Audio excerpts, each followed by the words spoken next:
dostum, güzel sevmeyene adam denir, denir. Yaz dostum, selam almayana itenir. Eyvallah gençler.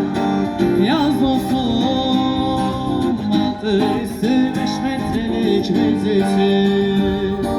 Yaz dostum, boşa geçmiş ömre yaşam denir mi? Son, 2, 3, 4.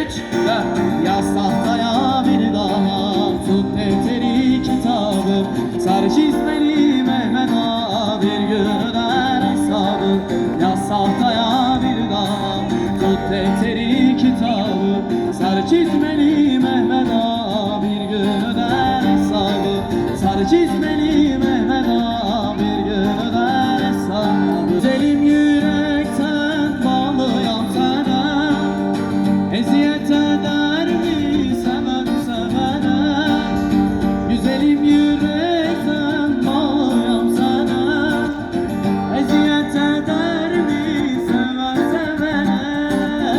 Yandırdın kalbimi ama ey kaşları keman, bu aşk ile inan ya, sensiz yaşayabilmem ey sevgili canan, sal sevgime inan. Yandırdın kalbimi ama ey kaşları keman, bu aşk ile inan ya, sensiz yaşayabilmem ey sevgili canan, bu sevgime inan.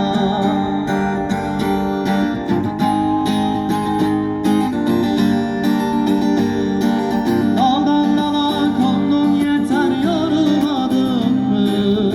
Aşk akan nehir gibi durulmadın mı?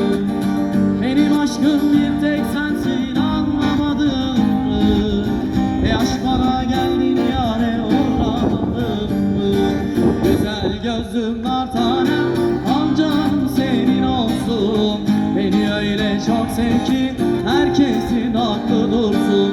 Bülbül senden öğrensin günü mutlu etmeyi. Hasret ateşi sönsün, Leyla Mecnun aşk görsün. Güzel gözlüm nar tanem, al canım senin olsun. Beni öyle çok sev ki herkesin aklı dursun.